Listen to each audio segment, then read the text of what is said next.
Bonjour, aujourd'hui nous allons parler du... non, c'est pas le capot de bagnole, c'est pas non plus le capot. Nous allons parler du capodastre. C'est un outil pour la guitare, de l'italien capotasto. Donc il existe aussi d'autres capots pour d'autres instruments à cordes, comme le banjo, la viole de gamme, etc. Nous on va parler que du capot pour guitare. Donc vous avez peut-être vu déjà cela marqué au début d'une partition, capot 5. Donc on voit que ici il y a écrit capot 5th fret, cinquième case, cinquième fret, hein, et c'est écrit aussi en haut. Donc cela indique que l'on doit utiliser un capodastre pour jouer le morceau en le plaçant à la cinquième case du manche de la guitare. Donc la cinquième case du manche de la guitare, 1, 2, 3, 4 et 5, ça va être cette case-là. Donc parfois on trouve deux lignes avec le nom des accords sur la partition. Donc par exemple ici, on voit que l'on a un nom d'accord en haut et un nom d'accord en dessous entre parenthèses. Donc la notation des accords avec parenthèses, c'est les positions que l'on joue sur le manche. Et le nom qui est au-dessus sans parenthèse, c'est le résultat sonore que l'on va entendre. Donc là, on va faire une position de mi mineur avec une quinte diminuée, mais en réalité, avec le capodastre à la cinquième case, ça va sonner comme un la mineur avec une quinte diminuée. Alors des capots, il en existe plusieurs, de plusieurs types et de plusieurs formes. Ce qu'il faut savoir, c'est avant d'acheter un capodastre, assurez-vous pour quelle guitare vous allez utiliser votre capodastre. C'est-à-dire que sur une guitare classique, le radius, c'est-à-dire la forme de la touche, est plate. Alors que sur une guitare électrique ou folk, le radius, la forme de la touche est légèrement bombée. Donc il va falloir choisir un capodastre soit pour guitare classique avec une touche plate, soit pour guitare électrique et folk avec un radius, un léger radius, pour une touche un petit peu bombée. Le premier type de capot, ce sont les capots à sangle ou à lanière. Donc vous pouvez le voir sur la photo, sur l'écran, ça se présente comme ça. Donc nous avons le caoutchouc qui va venir appuyer sur les cordes, qui est légèrement bombé pour le radius de la touche. Une partie crantée dans laquelle va venir s'insérer le petit levier pour pouvoir tendre la sangle qui est en dessous. Donc les avantages, c'est que c'est un capot qui est peu cher et peu encombrant. Par contre, l'inconvénient, c'est que c'est un réglage assez difficile et la tenue n'est pas forcément très efficace et très sûre. Donc je vais vous faire voir. Donc ici nous avons le même capot. Et pour le mettre, donc il va falloir jouer sur la sangle qu'on va faire coulisser dans la petite pièce de métal ici. Donc ça dépend de l'épaisseur de votre manche. Donc il faudra le régler, prendre un peu de temps avant de l'utiliser. Donc je pose mon capot sur la touche, au milieu de la touche. Et je vais venir mettre la sangle dans l'écran.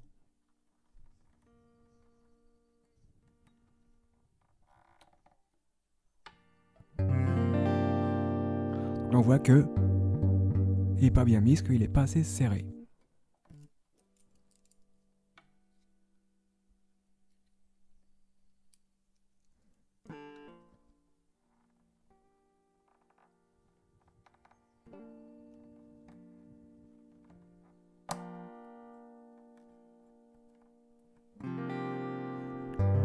Voilà, là il est un petit peu plus serré, donc c'est pas toujours évident à régler.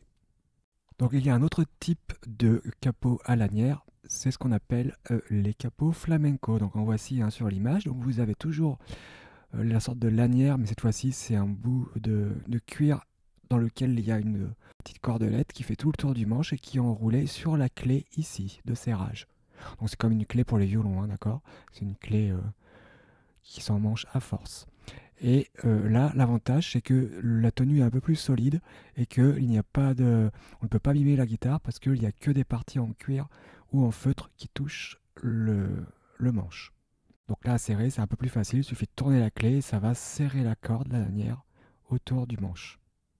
Deuxième type de capot, ça va être les capots à pince ou à ressort. Donc par exemple, ici, vous avez donc la partie qui va venir appuyer sous le manche et ici toujours la partie qui vient sur les cordes. Et donc là, on a juste à venir appuyer sur la pince pour desserrer et mettre en place. Donc par exemple, j'en ai un, c'est le même que sur la photo. Donc pour le mettre, j'ai juste à appuyer sur la pince pour l'ouvrir. Donc c'est très pratique, très facile à mettre en place. Et ça tient bien. Donc pour mettre votre capodastre, toujours au milieu de la touche, pas trop près des frettes, sinon vous allez être gêné avec votre main pour jouer avec le capodastre, et pas trop loin non plus de la frette, sinon ça va pas forcément bien appuyer sur vos cordes. Et donc quand vous le posez, posez-le doucement pour pas tirer sur vos cordes quand vous le posez. Donc par exemple, si vous le placez, vous appuyez en même temps, ça va appuyer sur les cordes et du coup ça va être faux, hein. Donc les avantages du capot à pince, c'est que c'est très facile d'utilisation, rapide à mettre en place. Bon, l'inconvénient, c'est que parfois il y a beaucoup de choix dans les modèles et certains ont des qualités un petit peu moyennes. Donc faites bien attention à la qualité de votre capodastre à pince que vous prenez. Donc vous avez ce modèle-là. Vous avez aussi des modèles comme ça avec un ressort. C'est le même système au final. Donc là, celui-là, il est bien aussi parce qu'on a tout le long une pièce de plastique qui ne va pas abîmer le côté du manche où vous placez votre capodastre. C'est-à-dire ici. Ou ici si vous le mettez par en dessous.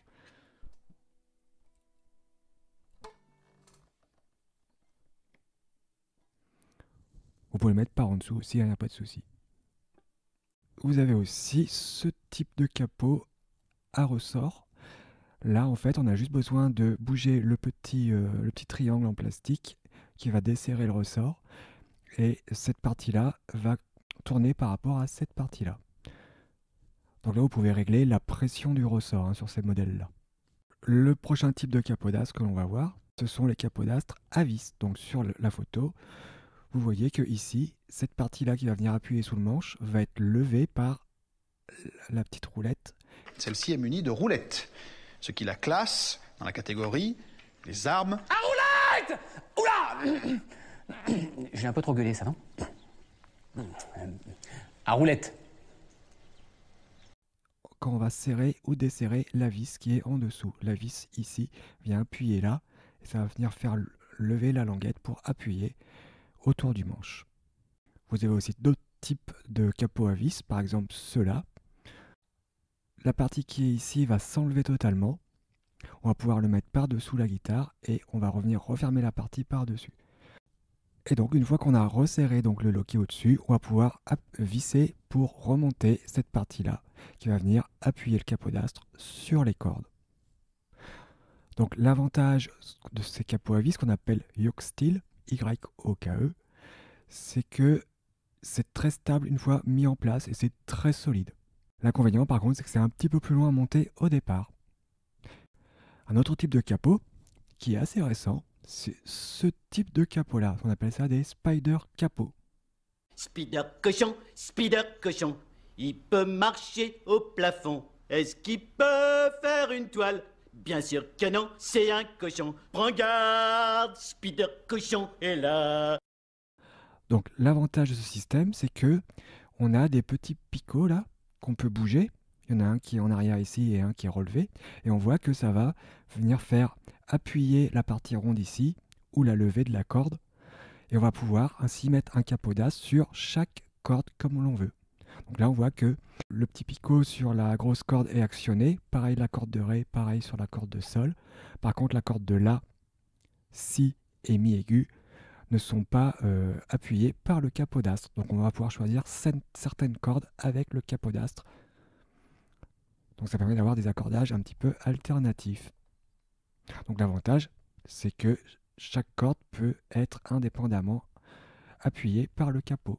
Donc beaucoup d'accordages sont possibles. L'inconvénient par contre, c'est que c'est un petit peu plus long à monter et que le prix est un peu plus cher que les capots traditionnels. Donc il faut vraiment en avoir une utilité, hein. Et le dernier type de capot que l'on peut avoir, ça va être ce qu'on appelle un capot partiel, c'est-à-dire que par exemple ici on a un capot à vis, mais vous voyez que la partie qui va appuyer sur la corde est beaucoup plus petite que les autres capots que l'on a vus. Donc on va pouvoir appuyer sur quelques cordes, par exemple les 3 petites cordes ou les 4 petites cordes de la guitare. Ou alors on peut carrément le mettre aussi sur les grosses cordes, hein, de l'autre côté, sur les 3 grosses cordes par exemple. Donc l'utilité, ça va être de jouer avec des cordes à vide sur la guitare, donc notamment ce qu'on appelle des bourdons. On va voir ça un petit peu après. Donc le capodastre, il sert principalement à transposer la grille d'accords ou la mélodie d'un morceau sans en changer les doigtés. Donc ça veut dire sonner plus aigu, pas dans la même tonalité. Donc par exemple, si je prends ce morceau-là, une mélodie bretonne avec des accords au-dessus et une mélodie en dessous. Donc si je joue la première ligne d'accords, ça va faire...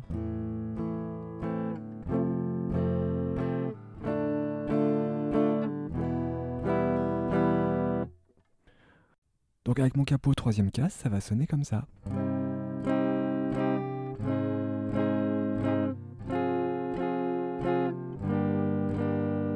Donc on voit bien que c'est plus aigu que sans capot.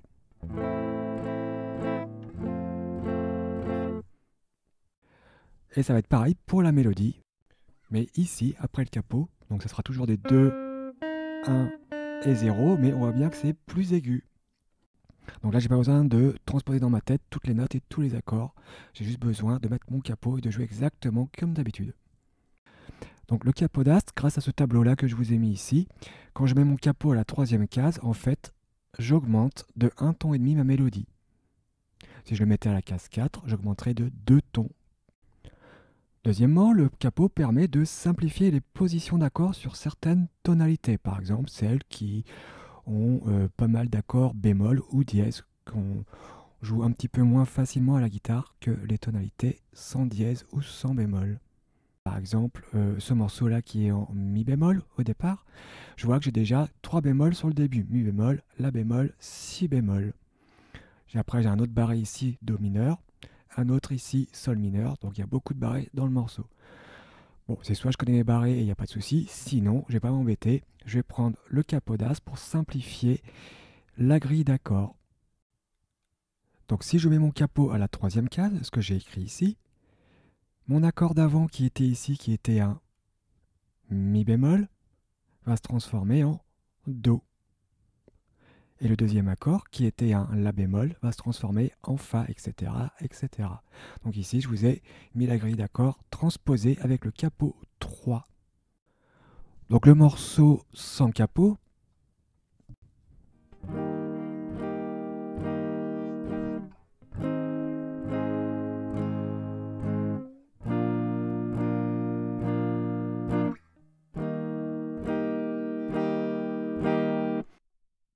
alors qu'avec le capot 3,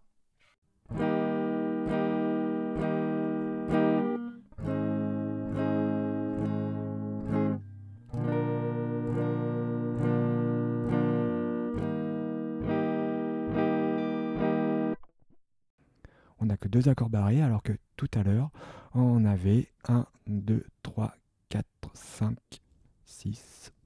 C'est déjà pas mal. Troisième exemple d'utilisation du capodastre, le capodastre sert aussi à changer le timbre de l'instrument. C'est-à-dire que quand je mets mon capodastre sur une certaine case, le diapason, c'est-à-dire la longueur vibrante de ma corde entre le début ici jusqu'au bout au chevalet, c'est la longueur vibrante de la corde. Donc plus la longueur est raccourcie, plus l'instrument va sonner aigu et va avoir peu de basse. Par exemple, si je joue sans capodastre, on voit qu'on a des basses plutôt profondes. Mais si je joue avec un capodastre 7e case, on voit que le timbre est complètement changé. Donc ça sert par exemple à se rapprocher d'un timbre de ukulélé ou de mandoline.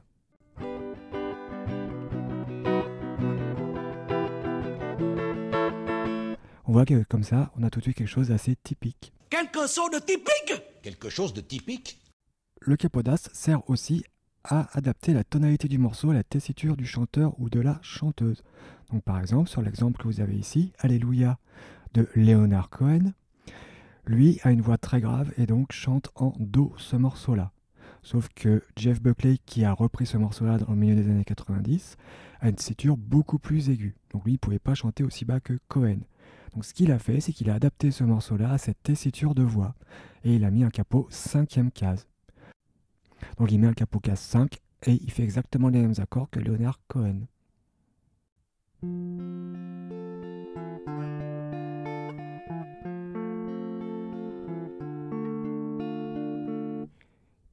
Donc c'est ce que l'on voit sur la partition. Entre parenthèses ici l'accord de base que l'on va jouer sur la guitare, mi mineur, on peut le reconnaître dans la tablature ici. Et au-dessus, sans les parenthèses, comment l'accord va sonner en réel, avec les notes réelles. Ce qu'on va entendre, c'est un La mineur.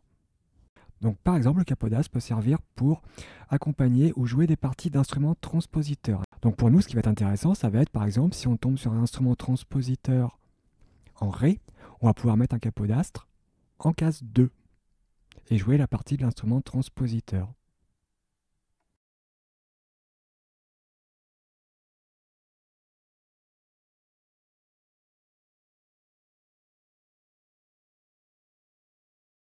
Sixième possibilité avec le capot, c'est de pouvoir jouer avec des cordes à vide. Par exemple, mettre le capot sur les 3 petites cordes ou les 4 petites cordes. Donc là, avec un capot normal, on peut arriver à le faire. Hein, ça tient limite, mais ça tient. Et donc là, je vois que j'ai mes 2 cordes à vide. Par contre, à partir d'ici, la corde de Ré, c'est le capodastre qui prend le relais. Donc en case 5. Donc par exemple, je peux faire... Bon, là, en réalité, avec mon capot 5, je joue un La mineur et ça me permet d'avoir des basses que je peux aller chercher tout en ayant l'accord de La mineur à vide. Donc, je pourrais très bien aussi faire, par exemple, un La mineur basse de Sol. Là, mon capodastre fait le La mineur et mon doigt va chercher la basse.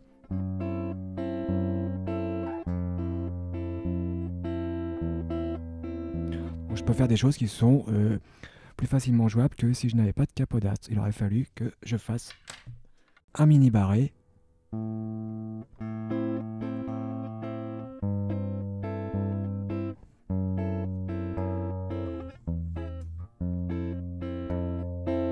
Donc c'est un peu acrobatique et ça demande beaucoup d'énergie pour arriver au même résultat. Donc le capot peut servir pour avoir des cordes à vide, ce que l'on appelle des bourdons. Donc, comme instrument avec des bourdons, vous avez par exemple l'épinette des Vosges.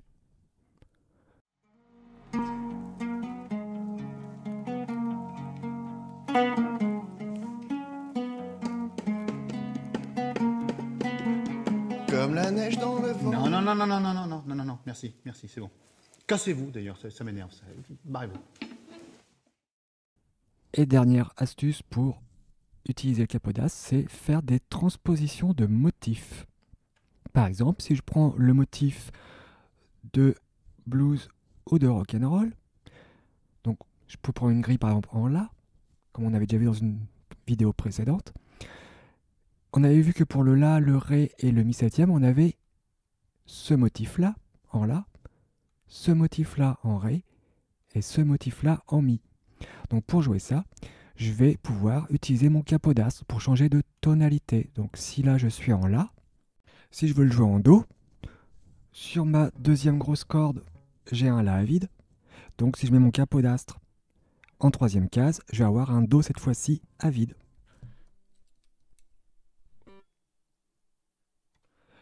Et donc là, pour jouer un blues en Do, j'aurai juste besoin de recréer le motif avec le capodastre.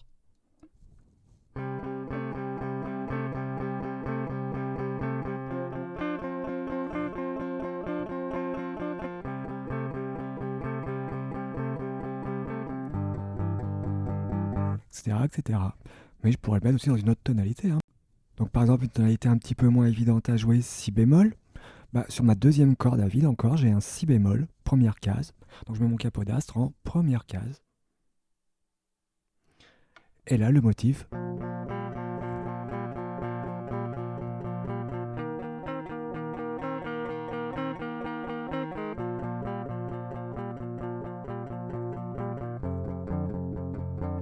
Là, on voit que je suis en Si bémol. Donc l'avantage, c'est que là, on a un motif très simple avec 2 doigts. Si je n'ai pas mon capodastre, je vais me retrouver à faire ce mouvement-là. Donc je vous refais en Si bémol. Je vais devoir, avec mon petit doigt, aller chercher.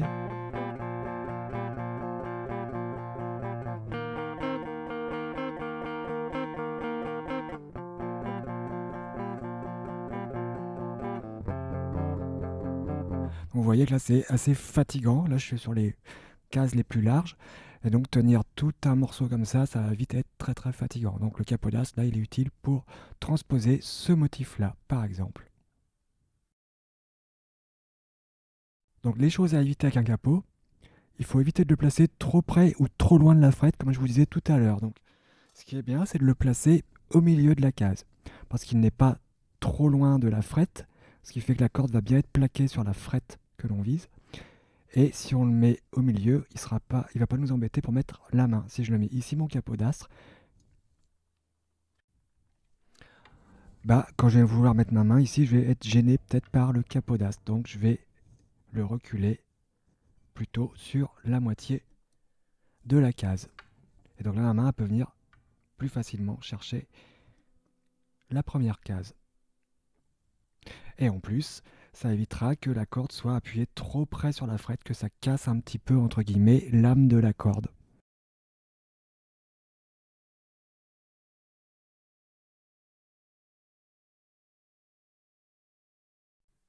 Il faut éviter aussi de s'accorder avec le capodastre sur les cordes.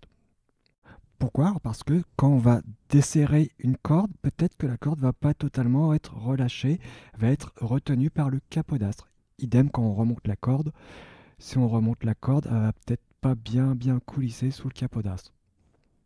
Donc il faut éviter de s'accorder avec un capodastre. On s'accorde toujours corde à vide et ensuite on place notre capodastre correctement. Troisième point, il faut éviter aussi de faire des tirets de notes quand on a le capodastre, pour la même raison que si je tire une corde, peut-être que ma corde qu'on m'avait tirée, ici, quand je vais détendre mon tiret de notes, ma corde peut-être qu'elle va rester un petit peu coincée sous le capodastre, donc du coup, je vais pas être juste bien accordé. Donc il faut éviter de faire des tirets de notes avec un capodastre. En tout cas, moi, j'évite. Autre chose aussi, pareil pour les tiges de vibrato. Si vous avez une tige de vibrato sur votre guitare, c'est la tige que l'on a au niveau du sillet. Quand on appuie, ça détend les cordes. Eh bien, si on a une tige de vibrato, pareil, si on appuie, les cordes vont peut-être pas forcément bien se détendre et pas forcément bien se remettre en position. Donc on évite aussi les tiges de vibrato. Donc pour conclure, ce que je vous conseille, c'est d'acheter, peut-être le plus pratique, ce type de capot-là. Très facile à mettre en place, léger, robuste et qui ne gêne pas la main pour jouer. Ça doit être aux alentours, je pense, d'une quinzaine ou vingtaine d'euros, hein, ça dépend des modèles, mais c'est à peu près ça. Et faites attention aussi sur le type de guitare pour lequel vous achetez votre capodastre. Si vous achetez pour guitare classique, ici, là, cette partie-là, doit être toute droite, c'est pour guitare classique exclusivement. Sinon, pour guitare électrique ou folk, cette partie-là qui va reposer sur les cordes est légèrement bombée. Quand vous n'utilisez pas votre capot, ce que vous pouvez faire, c'est l'avoir donc soit dans une poche, mais c'est pas hyper pratique à prendre, soit vous pouvez le pincer ici sur la tête de votre guitare. Comme ça, vous l'avez toujours à portée de main pour pouvoir le placer rapidement. Si vous avez des questions, n'hésitez pas à les poser dans les commentaires sous la vidéo. Si vous avez aussi d'autres utilisations du capodastre, n'hésitez pas à le mettre, ou d'autres modèles de capodastre que je n'aurais pas mentionné. Et si vous avez aimé ce tuto et que vous pensez qu'il sera utile, n'hésitez pas à le partager et à mettre un petit pouce pour aider la chaîne à grandir. Je vous remercie pour votre attention et je vous dis à bientôt pour une prochaine vidéo.